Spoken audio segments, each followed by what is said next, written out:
আইনের শাসন একটি সভ্য দেশের মেরুদণ্ড। আমাদের সংবিধানে খুব পরিষ্কার করে বলা আছে, আইনের ঊর্ধ্বে কেউ নন। সাধারণ নাগরিক থেকে শুরু করে রাষ্ট্রপ্রধান অন্যায় করলে প্রত্যেককেই আইনের কাঠগড়ায় দাঁড়াতে হবে। আমরা দেখেছি বাংলাদেশে অনেক রাষ্ট্রপ্রধানের বিচার হয়েছে, অনেক প্রভাবশালী ব্যক্তিও তাদের অপরাধের জন্য সাজা পেয়েছেন। এটাই হওয়ার কথা।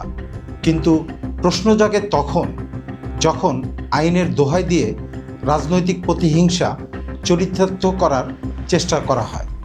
ডক্টর মোহাম্মদ ইউনূস বাংলাদেশের একমাত্র নোবেল বিজয়ী এবং বিশ্বজুড়ে সমাদৃত একজন মানুষ।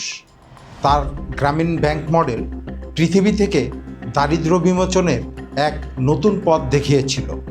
কিন্তু দুর্ভাগ্যের বিষয় হলো যে মানুষটি বাংলাদেশের জন্য আন্তর্জাতিক সম্মান বয়ে আনলেন, তাকেই এদেশে সবচেয়ে বেশি হেনস্থার শিকার হতে হয়েছে। মূলত ডক্টর ইউনূসের বিরুদ্ধে প্রোপাগান্ডার বীজ বপন করা হয়েছে সেই 2006 সালে তার নোবেল প্রাপ্তির পর থেকে। বিশেষ করে তৎকালীন প্রধানমন্ত্রী শেখ হাসিনা এটি ভালোভাবে নিতে পারেননি। শোনা যায় তিনি নিজে রোহিঙ্গা সমস্যার সমাধান করে নোবেল পাওয়ার আশা করেছিলেন, কিন্তু তা না হওয়ায় তার আক্রোশ আরও বহুগুণ বেড়ে যায়। আমরা দেখেছি কিভাবে ডক্টর ইউনূসকে পদ্মা নদীতে টুস করে ফেলে দেওয়ার মতো কুরুচিপূর্ণ ও অবমাননাকর মন্তব্য করা হয়েছিল। শুরু হয়েছিল আইনি ও মৌখিকভাবে একের পর এক নির্যাতন। 5ই আগস্ট 2024-এর গণবিপ্লবের পর যখন দেশে এক ক্রান্তিকাল পার করছিল, তখন জনগণের একান্ত অনুরোধে ডক্টর ইউনূস প্রধান উপদেষ্টার দায়িত্ব গ্রহণ করেন। কিন্তু এখনও একদল মানুষ তার বিরুদ্ধে অপপ্রচারে লিপ্ত।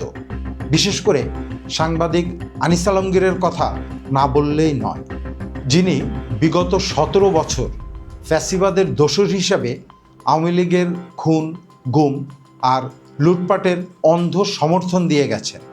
তিনি আজ ডক্টর ইউনূসকে বাটপার বলে আক্রমণ করছেন, অথচ শেখ হাসিনার শাসনামলে শত শত ছাত্র জনতা নিহতের ঘটনায় তিনি টু শব্দ করেননি। আনিস আলমগীর বা 21শে টেলিভিশনের সাবেক সাংবাদিক মঞ্জুরুল আলম পান্নার মতো যারা জেল থেকে মুক্তি পেয়ে এখন মরিয়া হয়ে ডক্টর ইউনূসের সমালোচনা করছেন, তাদের মূল উদ্দেশ্য কী? উদ্দেশ্য একটাই, বিগত ফ্যাসিবাদী সরকারকে বৈধ প্রমাণ করা। তারা বোঝাতে চান শেখ হাসিনাই ঠিক ছিলেন, ডক্টর ইউনূসের কারণে তিনি ক্ষমতাচ্যুত হয়েছেন। কিন্তু সত্য হলো, ভারত বা অন্য কোনো দেশের তাবেদারি না করে যখন ডক্টর ইউনূস বাংলাদেশের সার্বভৌমত্ব ও শক্ত পররাষ্ট্র নীতির কথা বলেছেন, তখনই এই সিন্ডিকেটের মাথা ব্যথা শুরু হয়েছে।